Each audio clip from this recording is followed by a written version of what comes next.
Hello, everybody. Thank you for being here. My name is Doug Stryker, CEO of Savvy Training, and with me today is my friend and colleague James McQuiggan from KnowBe4. Today's session on the ABCs of security awareness programs, educated to us by James. Thank you for doing this very much. Today's session is going to be about 45 minutes with time for Q&A afterwards. This session is being recorded, so as you have thoughts, comments, questions, please by all means drop them in the chat or the questions, and we'll be watching those, and James will answer them as they come in or at the end. So anyways, thanks everyone for being here. With that, I hand the comm to James. Great, thank you very much, Doug, and greetings to everybody. Real excited to be here and talk with all of you about a fun topic with regards to security awareness, behaviors, and your awareness behaviors and your security culture overall.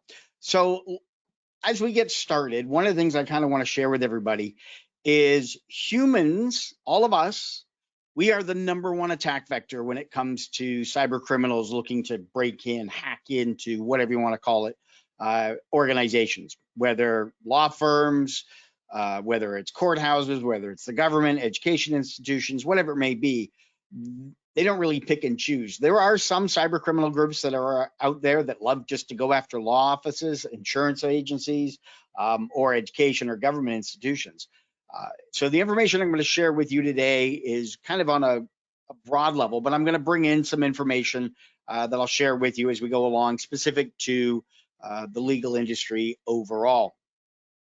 But we are the #1 attack vector. Cyber criminals love to come after us, so it's important that we understand our role and also the role for everybody else in the organization, that they are a critical part, a critical layer, an element, whatever you want to call it, for the security program, for the law firm, the legal office, whatever it may be. But everybody that's in that office should feel empowered that they're there to help protect the organization overall. Because cyber criminals can get in through one of two ways, or the two most common ways are through social engineering, phishing, smishing, vishing, or SMS or QR quishing. The other way is through unpatched systems. And so we let our IT friends and take care of the unpatched systems, making sure that they're patched, up to date, and so forth. But for us, with this program, we are going to focus on the human element. So 5 pitfalls to avoid with your security awareness and training programs. So 5 things to keep in mind. Don't use easy phishing simulations or old ones. Don't run the SAT or phishing program all by yourself. Don't try to boil the ocean. Don't try to train everybody on everything all at once. Don't use wrong phishing templates, and we're going to talk about what wrong is. And don't phish them once a year or once a quarter. So if you're going to have a security awareness program, here's 7 tips to help you with launching it and to keep in mind. Security awareness is a ongoing effort. We don't want security awareness isn't just a 1-month thing of the year. And back in October was Cybersecurity Awareness Month, and it's also my busiest time of the year.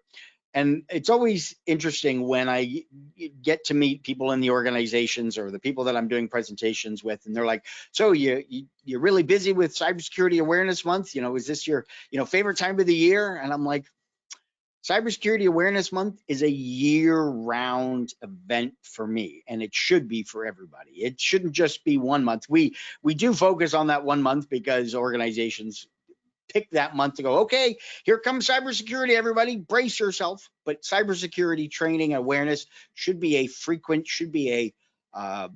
regular thing that goes on at least once a month in some element. We're not talking about doing a 45-minute training every month, but maybe a 5-minute training video or 5-minute newsletter or something else that's going to kind of keep security top of mind for folks. We want to positively impact behaviors. We want to lead with the carrot and not hit them up with the stick. we want to keep communications engaging. We don't want to make it just that it's, one boring message after another. We need to keep that message engaging and doing it in different ways. We want to avoid the one size fits all. Consider role-based security awareness training. You can't roll out security awareness training because it may have a different impact for your accounting folks versus your lawyers versus your admin folks or the paralegals. There can be different training programs, and also respectful of the people, the different roles that you have in your organization, at the law firms, wherever it may be, that time is of great value to a lot of folks, and so we may want to give a smaller training program to others. Catch them in the moment. If you see somebody doing something really good, and you catch them, that's reward them, give them that carrot, so to speak. Leverage different ways to engage the users, different ways to market it to them. And if you've got a marketing team, that's always a good thing to collaborate with them, because they're all about putting out campaigns, and they're all about getting the word out, and they're great communicators. And then measure to make it better. For me, I've always felt that if you've got the data usually wins. So it's a good idea to make sure that you're tracking, how many people are, passing or reporting on phishing assessments, how many people are reporting in on those phishings, the real ones versus the fake ones. How many people are, engaged in the different programs that you might have. But having data is always a great way to be able to grow your program and get the buy-in or get the acceptance from your peers overall. So 5 things that you don't want to do, 7 things that you want to do within your program. So thank you for coming to my TED Talk. I appreciate it. No, I'm kidding. Don't panic. It's not that short. I'm sure Janalee and Doug are sitting there going, what? He said it was going to be 45 minutes. No. So real quick, my name is James McQuiggan. Great introduction from Doug. I've been in cybersecurity and IT for well over 20 years. I've spent 18 years working at Siemens in energy, product security, incident response, security awareness, phishing simulations, did a whole lot of things. Engaged, I'm here in Central Florida. I'm involved with our a chapter that we have here for professional networking, and I'm also a college professor as well. Don't worry, there won't be a quiz or a test after we get through the presentation. This is the typical marketing slide I got to put in regarding KnowBe4, 60,000 customers, but the one that I really like is this one. And the reason I like this one is because the way that we accomplish our mission is how I've been living my cybersecurity career over the last number of years. And that is, I want to help people make smarter security decisions every day. And that's what it comes down to with our security awareness programs. We need to help people make those smarter security decisions, because we've all got smartphones in our pocket. We've all got email. We're on computers, social media. We're buying stuff online. We're watching television online. Our lives are so much online. I had a discussion with someone the other day, and I said, when you think about your home, if you lose electricity, that's really bad. If you lose the water, you could boil water. If you lose the internet, oh my gosh, I can't communicate. And that gets really bad. I can't see what's going on. So for me, we were starting to classify or rank what was the critical things that we need in our home. Well, we need electricity, and then I need my internet. I can deal with running water different ways. We've got a backyard and trees and bushes if need be. We can boil water.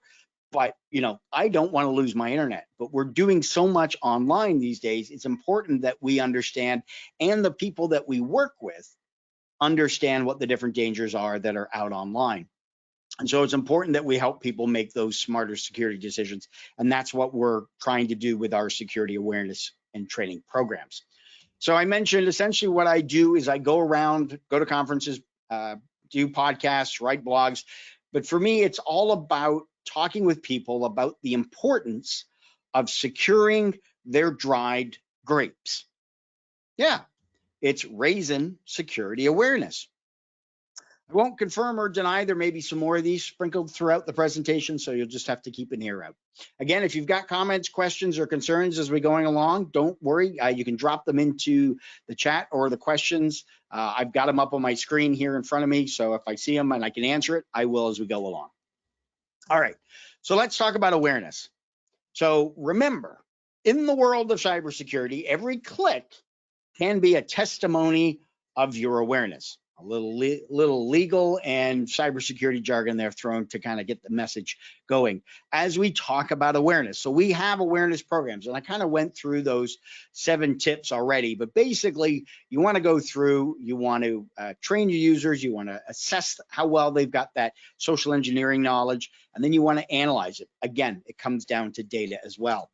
But 7 steps for your security awareness program. Now, this comes from the H-Layer Foundation, and they're responsible for the Security Awareness and Culture Professional certification.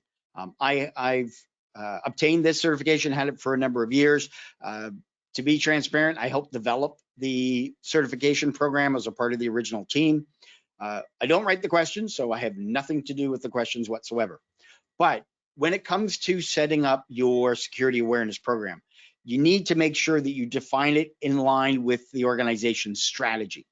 Because if your strategy is different than where the organization's going, so in this case, it's protecting clients or it's defending clients or whatever it may be, your security awareness strategy is defending the organization, protecting the organization, keeping the organization from being breached. We want to provide that education to the users. We want to reinforce it with communications. We want to assess user behavior. There's no point in doing training if we're not going to go through and assess it. And I'm going to talk about some of the things, the caveats that come along with that assessment. We want to make sure we've got metrics so we know what data we're bringing in, monitor the effectiveness of the training, and then report any outcomes, whether that's to the CIO, the head of InfoSec, CTO, whoever it may be, COO in the organization. But it's important that we get buy-in from upper management, because this is going to die a quick death if we don't have support from either your CIO, CTO, head of IT, head of InfoSec, whoever's in charge of that. They need to have the buy-in. And a lot of the time it comes down to understanding the risk of not doing security awareness and not doing the phishing assessments. And I'm going to show you some of those numbers here. But basically, everybody gets trained. Bottom line, plain and simple, no argument. This was a discussion that I had years ago when I was at Siemens doing security awareness, and I said I want to phish the CIO, the CEO, the CSO, the CSO, the CISO. I want to phish everybody, and they were like, the head of IT was like, no, you can't phish them. And I'm like, well, then they are going to be the ones that are going to click on a link and is going to be our downfall. If we don't assess everybody, then they're going to be our weakest link. And do you want to, and then it comes back to them, do you want to accept the risk that if the CEO or the chief operating officer clicks on a link and allows in the cyber criminals, that it was because we didn't assess them, because they didn't know, because they weren't aware of the signs? Is that a risk you're willing to take? Because if it is, then fine, then I need you to sign off on it that you're accepting the risk, so that way I don't lose my job because we get breached because they clicked on a phishing link. Monthly training. One of the strong messages that we talk about is doing training frequently. If you do it monthly, some type of training, whether it's a 5-minute video or it's the annual 45-minute training or half an hour or whatever it is you're doing, but if you do a little 5-minute training video or message or something else that goes on that kind of keeps security top of mind, you are 3 times more likely to not suffer a data breach because of a social engineering attack. We've seen that it reduces it to almost 0 based on doing your different phishing assessments overall. When you do monthly training, you've got stuff going out all the time. That first phish, second, third, fourth phish, it's really like 0.1, 0.2 of a phish prone percentage. You want to make sure that your content's engaging. You want to reinforce that. So whether that's through learning modules, through videos, through newsletters, through games, different phishing templates that you've got available, and that you want to have that content updated regularly. That's a key thing, because that's one of the issues that I've seen a lot out there in the world, is talking with organizations, about their phishing programs. And I go, what's the biggest pain point for you? And he goes, it's the same material year after year. We need new content. There needs to be fresh content. So that way it's always a different thing. So it's, it's not always just about passwords or checking links and those kind of things. You're going through and having new material and new content. Now, when it comes to phishing overall, one of my key messages, and this is why everybody needs to be assessed, and this is why everybody has to have training. Anybody that has an email address within your organization has the ability to open the front door, the electronic front door of your organization, and let the cyber criminals come walking in. Now, if you think about your home, you think about, if you've got kids and they have a house key, you've got rules and requirements that they have that key, that don't show it to your friends, keep it in a safe place, don't lose it. If you do, let us know so we can take the necessary steps to either change the locks or whatever it may be.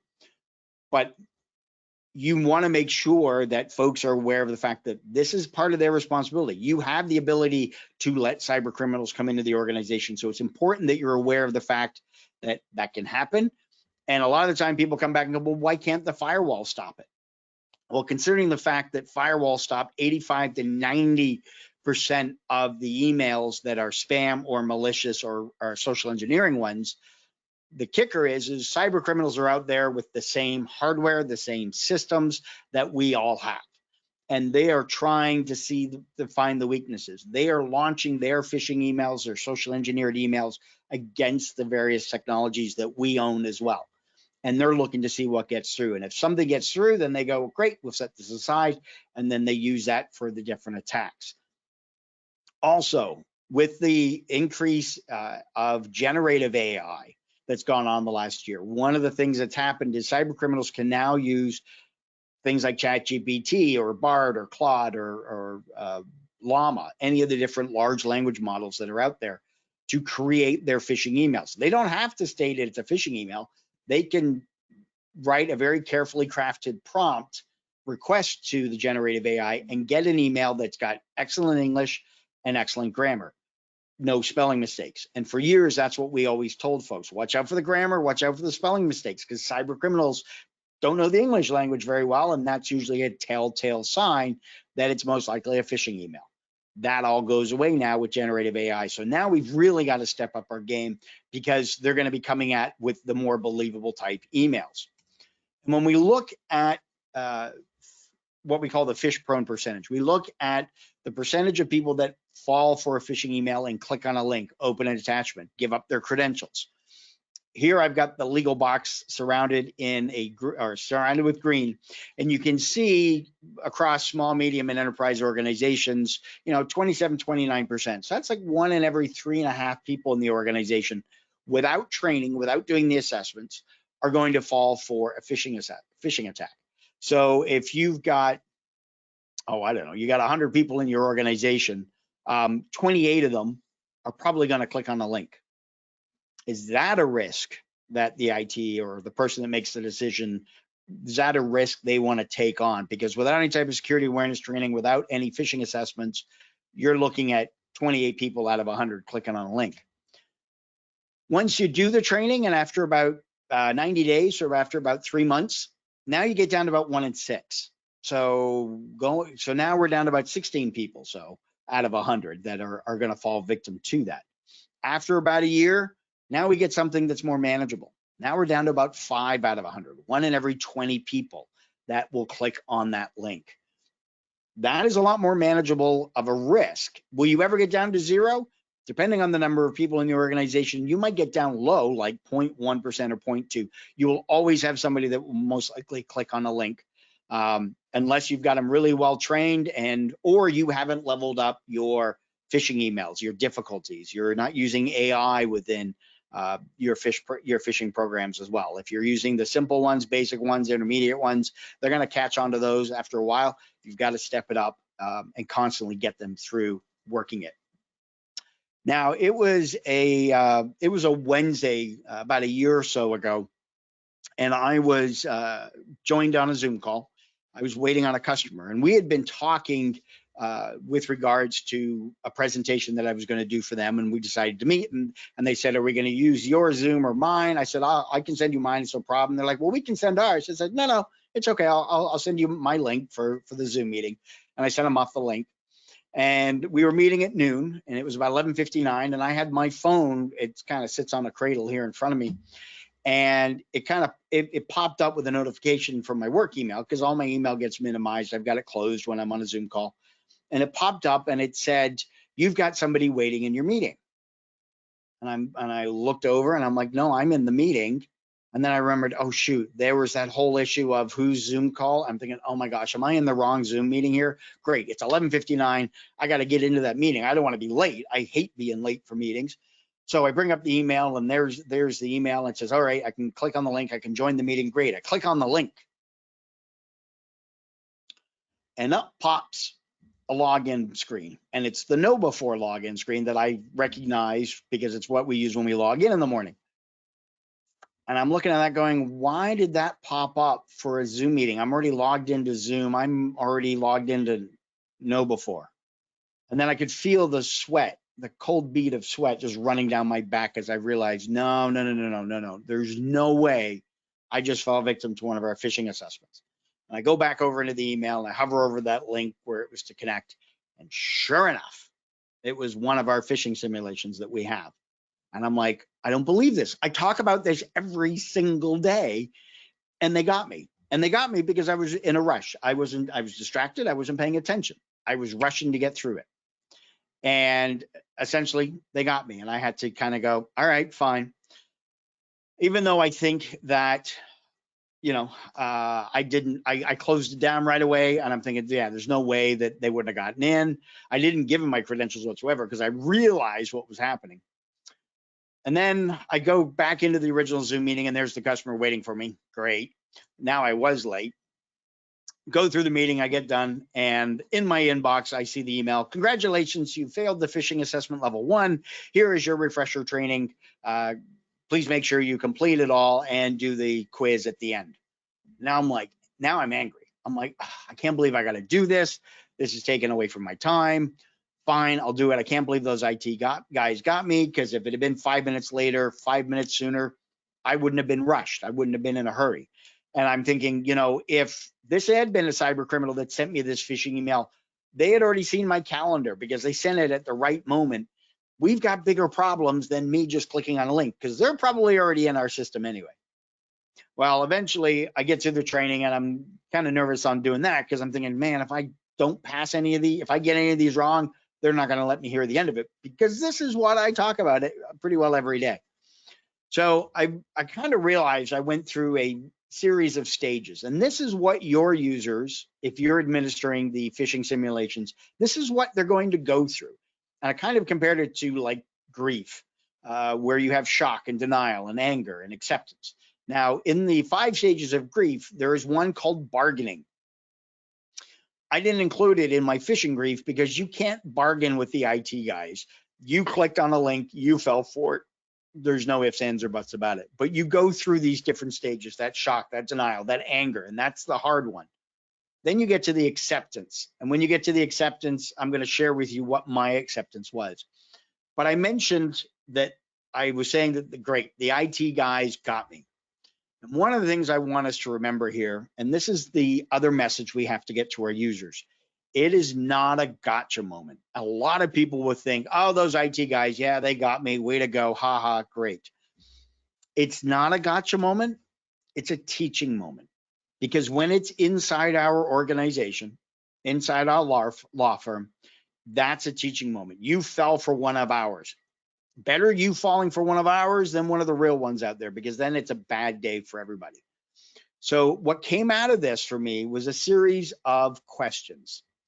And essentially, if I'm not expecting the email, I don't know the person, there's some sort of strange request, or they want me to do something quickly, then I'm going to verify who that person is. I'm going to verify that if there's a link that they want me to click on or do something, I'm going to verify that and check that. And I'm going to check who it's coming from. This now is a new habit for me that I've had to go through and do to ensure that I don't fall victim to this again. And knock wood, I've been good ever since. But this was my acceptance. This was my new habit I had to go through. If I am not expecting the email, I don't know, or I don't know the person, or they're asking me, these are all or statements, not ands. And usually if So even if I do know the person, like I get emails from my boss, but I'm not expecting it because she's giving me control of our daily stand-up Zoom meeting, she would let me know out of band, or she would have told me ahead of time. She wouldn't just send me an email outright. So it's important that we go through and, create these new habits with regards to our emails. There are social engineering red flags that are available. This is a PDF that we have that you can get from our website, but this is 22 more things. If you really want to go through and check all your emails, these are 22 things you can keep in mind. But we always talk about checking the links, and there are podcasts, there are webinars. I know we've got some, but there are things out there that you can use, or this PDF that you can use to help educate your users on how to spot that link. Because a lot of the time we'll turn to them and go, hey, don't click on it. Always, check the links. Well, they may not know how to check the links. They know how to hover and look at the link, but they don't know what they're looking at. So it's important that we educate them on that as well. So some real quick, whoops, go back one. There we go. Real quick with regards to best practices when you're doing your phishing simulations. Outline that it's everyone's responsibility. Anybody with an email address, you have a responsibility to protect the organization, to protect the law firm. Let them know what's happening when it comes. If you end up falling victim to a phishing link, you'll have to do the training. You'll have 24 hours or 48 hours or however long you deem to do it. But you want them to have it do it pretty quick. Make sure they have the education, the advice, the direction, they understand the outcomes. Let them know that we're doing this all together. This is not something that we're trying to catch you on. This is something we want to make sure you understand about social engineering and phishing. And when it comes to our security awareness programs, we want to make sure that we're planning like a marketer, testing like an attacker.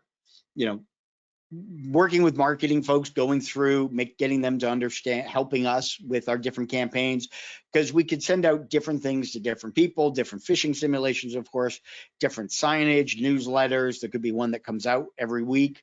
It could be a different module someone's going to take that may take 5 minutes or 10 minutes, and then having different programs for different people in your organizations, whether executive, could be practitioners, your lawyers, your paralegals, whatever it may be overall. But basically plan that out, work with marketing or communications or PR if you've got one, because they're really great at getting the message out there. But because essentially what we're doing is we're looking at reducing the risk of a cyber attack, looking to reduce that cyber crime trying to get into our organization. But it always makes me wonder, why doesn't Superman help us fight cybercrime? Well, that's because he's afraid of cryptocurrency. Okay, let's talk about behaviors. Let's talk about the fact about why we end up clicking on these links. And good security behaviors like adhering to traffic laws. It keeps everyone safe on the information superhighway, right? We want people to make sure that they're aware of the different rules, the different not regulations, but the guidance and best practices when they're online, at work and at home as well. It's kind of like when you buy your kids a bike, or you give them a car, you don't just give them the keys or you give them the bike and go, all right, have fun, be safe up there. No, you teach them how to ride the bike. You teach them how to wear their helmet, and whether they're wearing elbow pads or knee pads or whatever else. You give them driver's lessons. You make sure that they know how to use it correctly. We unfortunately don't have a lot of that, but with our security awareness programs and having that available, there's at least a fighting chance. But when we look at behaviors overall, what I want to do is kind of get to the root of the problem. All the decisions that we make are made through our brains, and our brains basically is the root of all the issues that we deal with, because our brain's job is to filter, interpret, and present a reality to everyone, to us, whatever we see, hear, smell, taste, and touch. Let me give you an example.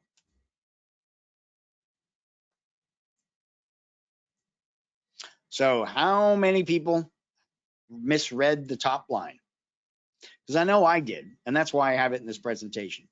And essentially, it's Morpheus from The Matrix and his famous line of, what if I told you not everything you thought was real was real? But it's what if told you. It's been transposed, but our brain pretty well corrected it automatically so we could read it. Kind of like this. The phenomenal power of the human mind, according to research at Cambridge University, it doesn't matter in what order the letters in a word are, The only important thing is that the first and last letter be in the right place and the length of the word. Our brain is automatically able to go through and process this. We know, and we always thought spelling was important. We know that the spelling's wrong, but we can still go through and read it. Our brain is able to process that. So I have a feeling most people read the big, bold, flashy, catchy letters first. Then they read down and then realized, oh, there's something at the top. Again, our eye is being drawn to something and we're starting there. Now, we're gonna have a little fun here real quick. What I want everybody to do is pick a card, pick one of the 6 cards that I've got here on the screen. You got your card picked? Okay, good. Now, using the power of the internet and PowerPoint, I'm gonna make your card disappear. I bet I made your card disappear. Now, usually magicians don't reveal their secrets, but I'm going to give you this one. We started with these 6 cards on the top, and I took them all away and then came back with these 5 cards. Similar rankings, similar colors, just completely different. I only gave you enough time. I rushed you through a decision to pick one card, whether it was the King of Hearts or the Queen of Spades, picking the ends. But I rushed you through a decision, which is what cyber criminals are trying to do. They want to rush you through a decision. And basically what this comes down to is the concept of thinking fast and thinking slow. And Daniel Kahneman, who is a Nobel Prize behavioral economist, came up with these concepts. And the system 1 thinking is how our brain is going 95% of the time.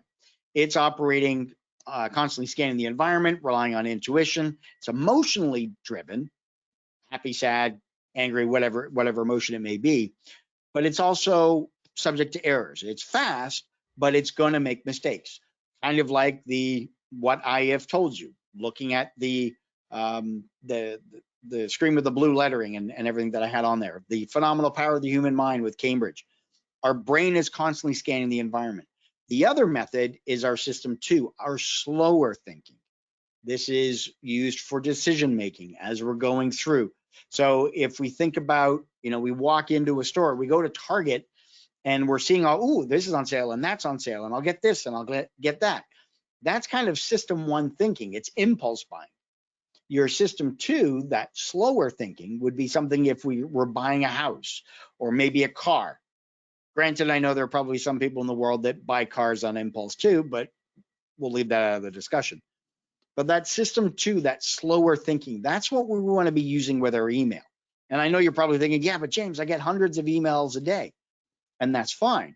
But we want to make sure that we're going through and not clicking on stuff. We're not being rushed. We're not, relying on that intuition, that we're looking at that email. We're checking, who it's from, the links. Are we not expecting the email? Is there something strange or unusual about it? That's that system 2 thinking of going through and being able to check our emails. Because basically what we're looking at trying to do here is change habits. We're trying to change habits of the way we've been doing things with email and develop new habits. And it takes like 63 times or whatever it is doing that for it to stick. And I know we're getting to the end of the year where we all start making those New Year's resolutions. I'm going to eat better. I'm not going to drink as much. I'm going to exercise more. And by the middle of January, we're sitting on the couch, eating chicken wings, drinking beer, watching football. So habits, we're at that crossroads here, and we can be with security awareness programs where we want people to start changing. But how is it difficult, or what do we got to do to get the desired behaviors that we need? Well, basically, we're lazy, we're social, and we're creatures of habit. We're social, and if nothing else that came out of COVID was the fact that we are social people, we missed being around people, and not being able to work, in the same space or whatever. We were all working from home, separated and isolated. Kind of drove people crazy, but we are social people. Lazy in the sense that, having to learn something new or do something does, take effort. We're like, yeah, no, I'll do that tomorrow, procrastinators. But we're creatures of habit. We get up in the morning, we brush our teeth, wash our hair, get dressed, go to work, go to lunch, work again, come home, have dinner, watch TV, work some more, go to bed, rinse, lather, repeat. we're creatures of habit, and we're like that. So we want to gear our programs to be like that. You know, if we've got a newsletter that comes out every week, we want to make sure that it comes out at the same time every week, Monday at noon or 3 or Tuesday morning at 9 o'clock. Users are going to be creatures of habit. If they don't get that email, you know, they may realize something's wrong. They may not care, and that's a different concept. But, you know, knowing that that email is coming in, they're like, oh yeah, it's Tuesday morning. Here's that newsletter that we get from InfoSec. But behavior gets created, or it happens when three things come together. We have motivation, we have ability, and we have a prompt. The motivation of, you know, getting something, and you know we need to take the necessary steps. The ability, we have the knowledge to take those steps, and the prompt, whatever that may be, that gets us to take the initial action. So let's look at a phishing email. Talk about a phishing email with regards to motivation, with regards to prompts. That motivation may be, you know, we get the email in, it's got a link in it. We're going to check to make sure that's not a phishing link. We don't want to have to do remedial training. There's good motivation. You know, we're protecting the organization. That's our motivation to making sure that we're checking our email. Having the ability, we know how to check a link. We know how to hover over. We know if it's strange or unusual, we're going to do something about it. Might even be the prompt, you know, the prompt that we get, that email comes in, it appears strange. It's a LinkedIn email coming in on our work email, even though our LinkedIn is attached to our personal account. You know, those different things could be the prompt that triggers for us to take that motivation and use that ability overall. Another way is by nudging. And I'm going to go, I've got 4, but because of time, I just want to go through this first one. And I apologize to the ladies that may be on the call having to look at a urinal. But I love this story. And basically, at Schiphol Airport in Amsterdam, the custodians that would go in and clean the floor, mop the floors on a regular basis, would go in and notice that, or there was a new one that would go, that had just started, and he would go in and notice that the floor was rather messy. And he realized that, you know, men weren't paying attention to what they were doing. And so what he did was in the early hours when there weren't a lot of people in the airport, he went in and used a marker and drew in like a quick little picture of a fly in the basin. And he comes back the next day and he's getting ready to mop the floors, and he looks and it's like, wow, the floors are a lot cleaner. He gave them something to aim for.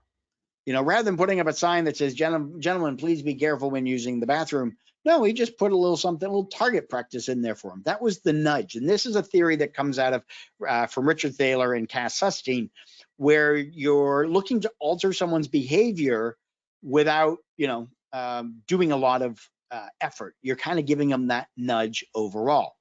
You know, landfills and recycle. You know, you want people to recycle. You have a nice, clean, pristine recycle area, and then the dirty, disgusting landfill. Where are you going to put your recycling bin? This one's another favorite. You've got fruit at a kid's eye level. You know, we know it's hard sometimes to get our kids to eat fruits and vegetables, but here we've got fruit, but next to it is a yardstick. I don't know if anybody heard, but they're not making yardsticks any longer. If you know, you know. But they've got a yardstick next to it. So the kids can come in and see how much taller they've gotten. So it's, as they're growing and they're eating fruit, it'll help you grow bigger. You know, now they've got a measuring stick that goes with it. And then you've got the charity ones where you just have to hit a button. You want to round up? Sure, fine. Okay, no problem.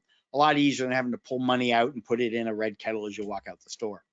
So when we look at it from our perspective, from a cybersecurity perspective, we can use nudging like in our password creations. You know, you have a red bar that, you know, when it's less than 8 characters, it's not great. There's no special characters. There's no numbers in the password. When they do 8 characters and there's a special character, it might be yellow going, okay. But when they hit that 12 character limit, special character, uppercase, lowercase numbers, boom, turns green. And people are like, oh, good, I got a green. Okay, good, I got a good password. That's that nudging concept that we want to use. So who's at risk when it comes to all this? Newer seasonal employees? Is it senior people, senior managers, people that are of the life experience, senior citizens, maintenance staff, cleaning guards, security guards, vendors? Maybe it's people that are active on social media, the different generations, Gen X, Gen Z, millennials, whatever you want to call it. No, everyone's at risk. Anybody with an email address, they're at risk. Anybody, and you know, with all the computers that we work with, do you know what you call a computer that sings? Yeah, Adele. There you go. All right, let's talk about culture. We'll do this in about 5 minutes because we've got our security awareness program. We're working on trying to change behaviors. Security culture is, like our Constitution. It governs all of our digital actions overall. And so we got to ask ourselves, kind of like the old got milk, have we got culture? Because essentially the culture you have is the one that you ignore.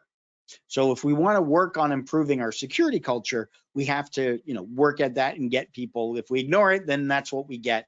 We get that culture that we ignore. And we did a survey and we asked people, is security culture important for your business? And 94% of the people said, yeah, no, it's important for us. We said, great. How do you define it? And we got back all kinds of great responses. Compliance to security policies. It's everyone's responsibility. Awareness and understanding security issues. Support, advocacy, and support. Security is embedded in the organization.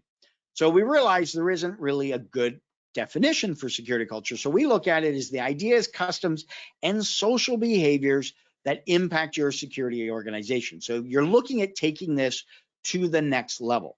And again, you want to measure it, decide where you want to be, figure out what that gap is. You want to certainly involve executives, HR, training folks, if you've got them involved. Look at building those different support messages, get engagement with the different topics, activities, and targets. So we have our security awareness training program. You might be looking at putting out training every month, but now we need to look at trying to get people engaged, get the different groups involved, and then being able to measure that overall. Because essentially, we look at breaking down our training program. You've got the bare minimum, you're putting out compliance training. Okay, great. That's the bare minimum. Now you might be having, have purchased a security solution that does training. You've got an onboard training program. You're level 3 now. You're starting to do the assessments, remedial training. People end up falling victim to that phishing link. They're clicking on it. Level 4 is kind of where we see a lot of folks where they need to be. That's the beginning of behavior management, looking at changing behaviors, getting those habits changed, working on the different things overall, and then sustaining that culture overall is that level 5. And one of the ways when it comes to security culture, I know for me working in manufacturing and power plants, one of the things that we used to have was how many days had been since the last injury. In a health and safety culture environment, people are very focused on keeping ourselves safe, not getting injured, and so we keep a tracker. How many times, if somebody gets hurt or, injured or whatever, oh, now we got to start all over again. Now we start at 1. And it gets everybody engaged. So that got me thinking, what if we had something that posted how many days since the last cyber incident? Or you had a top 10 list of the people that were reporting in their phishing emails. You're, adding gamification into that, getting it so that it's in front of everybody so that they're having that vested interest. Because what we need to look at is what behaviors, if we're going to adopt, are going to be most important for our organization. Do we want everyone to start using a password manager? Do we want to get less than 5% on our phish prone percentage? Do we want to make sure that that we're going through and not allowing tailgating, making sure people are using their badges, whatever behaviors we need to improve? And there's surveys and stuff out there you can do to figure out those gaps, figure out which ones we're going to work on, and then make sure that it's something that you can take on. Is there budget requirements that you need because you have to bring in a program or you have to do something? You're going to need to be buying swag to kind of get security awareness out to everybody, making sure they're aware of it. So understanding what that appetite looks like and, what is it you're willing to take on? Because essentially you got to be honest about the goals of what your organization culture is going to tolerate. So talking with the leadership and making sure that they're on board with it, and that, setting the expectations. This is what we're going to be doing. This is what the ROI is going to be for the organization. We start doing the phishing assessments, we're going to drop that number of 1 in every 30 people clicking on a link. We want to get down to 1 in every, 1 in every 100, and depending on the size of your organization.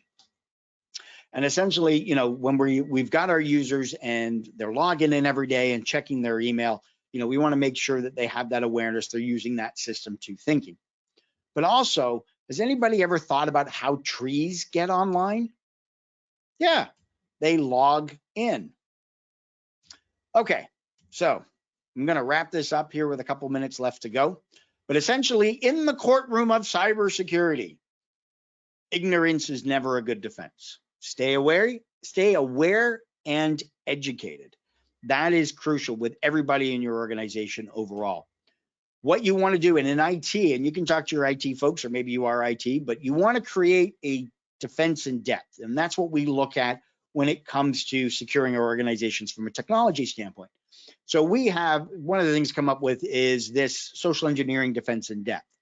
We want to mitigate the risk of somebody falling victim to the phishing links, or not using a password manager, or whatever. But utilizing people, processes, and technology, looking at mitigating that risk of a cyber attack. We're looking at patching. We want to make sure, and that could be an IT thing, not a security awareness thing, but we want to follow up with them, with regards to CISA's known exploited vulnerability catalog that they've got, where they're actually seeing these exploits happen out in the wild, making sure you're patched against those as well. Utilizing multi-factor authentication. I know it wasn't something we talked about in the presentation, but I think a lot of us are familiar. But utilize MFA wherever possible. Definitely coming in on VPNs, maybe in on critical systems that are accessing client information, where we've got that integrity, maintain that integrity overall. Want to make sure we can spot those rogue URLs, those phishing links, make sure we have that understanding for our folks. And then finally, DINGs, DNGS. We want to have different non-guessable strong passwords, at least 12 to 16 characters long, using a password manager. That goes a long way as well. But, for your IT team, they got defense in depth. They're using it for the technology aspects. They've got monitoring in place. They've got their policies. They're an awesome IT team, and then somebody clicks on a link. Right in there, right in between the visor. It's a bad day for somebody overall. So quickly recapping, security awareness and training is an ongoing, persistent, and frequent effort. This is not once a year, once a quarter. We want to be doing this once a month. Positively impact behaviors. Swag gifts are an awesome thing. Make the communications engaging, getting people, making sure they're aware of it, they understand it. Don't just have it all be newsletters. It could be stickers. It could be things on the TV if you've got one of those in your organization, in your offices or whatever. Videos.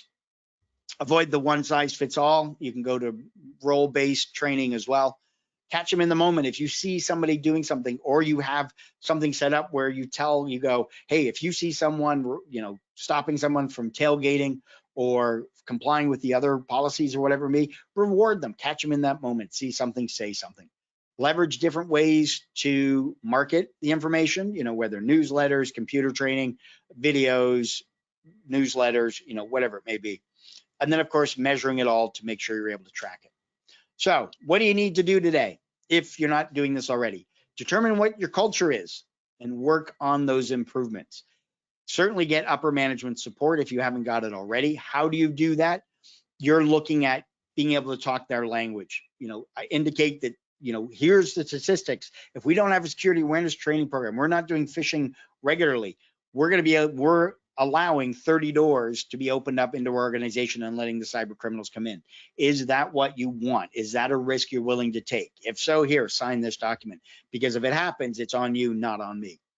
Collaborate with your PR, marketing, communications team. Their goal is getting a message out. That's what they're experts at. Work with them to help get your message. Figure out one or two behaviors that you're going to work on, that you're going to build on that and change that overall, and protect your organization with that frequent training and phishing simulations overall. My good friend Perry puts it, this goes way beyond security awareness training or changing behaviors. It's about getting people to value cybersecurity, security, being proactive, working to reduce the risk overall. If you want to get more information, more resources, these are some excellent books that are out there. Two of them have been written by Perry Carpenter. There's one on nudge with the different methods. Tiny Habits is BJ Fogg, the one with motivation, prompt, and ability. Data-driven computer defense, security awareness program builder. Definitely screenshot this, or you can get a copy of the presentation.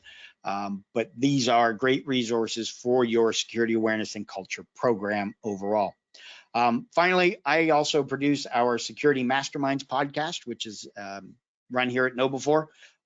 It's not a KnowBe4 commercial or anything, but if you want to hear more from cybersecurity people, we've talked to security awareness folks, security culture folks, former CISOs, social engineers, but definitely check it out if you want. If you've got time, it's 40. We come out with a new episode every month, about 45 minutes long. Definitely check it out. Finally, I'm curious if anybody knows what an air conditioner and a computer have in common. No? Well, they're both useless when you open Windows. So with that, I want to throw it back on over to Doug, and thank you all for your attention here today, watching and hopefully taking lots of notes. But I do know I've got some links in the back of the presentation as well that you can utilize. So Doug? James, this was fantastic. I don't think I've laughed this hard in a security awareness training webinar in a long time. I was gonna get you a dad joke calendar for the holidays, but I have a feeling you already have one or two. Thank you for that. Yeah, there it is. Thank you so much for this presentation. I don't see a whole lot of questions in the chat, which is fine. I guess I do just have so you know. Dad joke sold hair. You are the man. My girls gave me this for Christmas one year. So anyway, what you got? Here's my question. Yeah. This is fantastic. And from a proactive point of view, right? Creating a security culture, a learning culture, having a strong online posture, all of this makes sense. And obviously I get it and support it. What do you say to folks who have already had an incident and they're coming at this from a reactive point of view? Yeah, so if you're coming at, so if you've already dealt with a phishing incident or a cyber breach incident, you already know the pain that's gone into that. And one of, you certainly want to, continue that phishing. You want to get these programs in there, get people educated.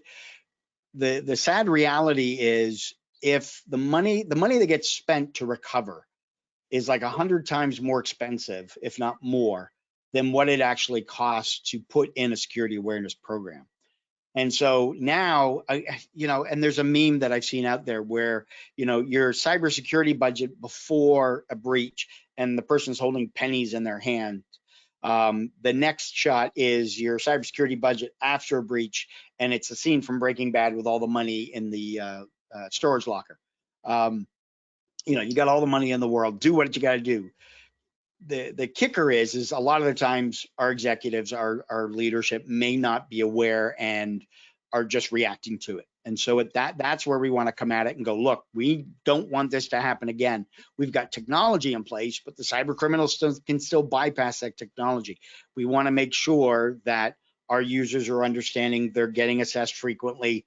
We're keeping security top of mind, because a lot of the times I always see when an organization gets breached, you get that letter because they've stolen your personal information, and it says, we take security seriously.